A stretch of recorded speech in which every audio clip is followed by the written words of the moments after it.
Hello నమస్తే welcome back to my YouTube channel వెసీ paradise. I am Gajavelli Sai Sahithi. ఈరోజు special tandoori fried rice. దీనిని మనం ఒక ఫ్యూజన్ రెసిపీ అని చెప్పుకోవచ్చు, ఎందుకంటే దీనిలో ఇండియన్ అండ్ చైనీస్ క్యూజిన్స్లో యూజ్ చేసే ఫ్లేవర్స్ రెండింటినీ కూడా ఇంక్లూడ్ చేస్తాము.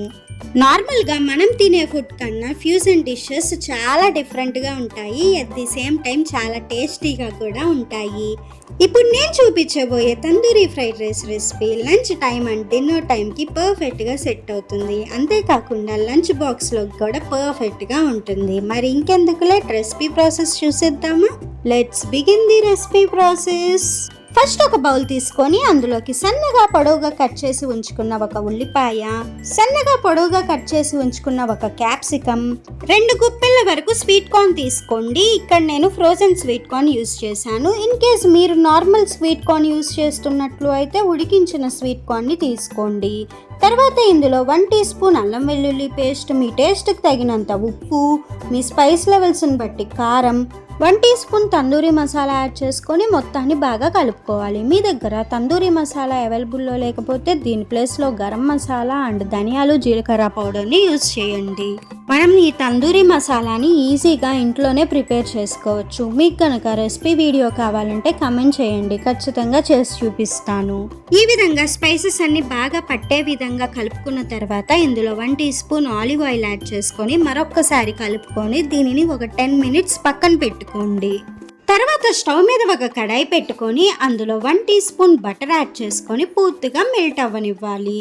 ఇలా మెల్ట్ అయిన బటర్లో మనం మ్యారినేట్ చేసి పక్కన పెట్టుకున్న వెజిటేబుల్స్ అన్నిటినీ కూడా యాడ్ చేసుకొని 90% కుక్ అయ్యే వరకు ఫ్రై చేసుకోవాలి.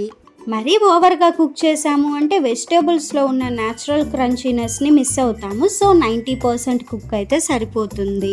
ఇన్ కేస్ మీకు కనుక paneer, red capsicum, yellow capsicum అవైలబుల్లో ఉంటే వాటిని కూడా మ్యారినేట్ చేసే టైంలో యాడ్ చేసుకోండి.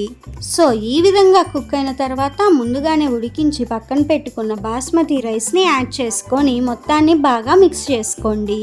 మీరు బాస్మతి రైస్ ప్లేస్లో నార్మల్ రైస్ అయినా యూస్ చేయొచ్చు.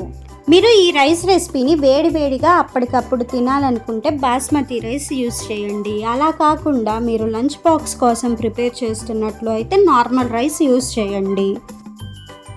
చివరిగా పైనుంచి కొంచెం పుదీనా అండ్ కొత్తిమీరని చల్లుకొని మరొక్కసారి కలుపుకొని సర్వ్ చేసుకున్నాము అంటే ఎంతో టేస్టీగా ఉండే తందూరి ఫ్రైడ్ రైస్ రెడీ. ఇలాంటి ఇంకా ఎన్నో ఫ్యూజన్ రెసిపీస్ని మీ ముందుకు తీసుకొస్తాను. మిస్ అవ్వకుండా ఉండాలంటే వెంటనే సబ్స్క్రైబ్ చేసుకోండి. ఇంతకీ తందూరి ఫ్రైడ్ రైస్ రెసిపీ నచ్చిందా? అయితే ఇంకెందుకు లేట్, వెంటనే ట్రై చేసి చూడండి. Stay tuned for more interesting recipes. Please do watch, like, share, comment and subscribe to my YouTube channel. Thank you for watching. Bye bye.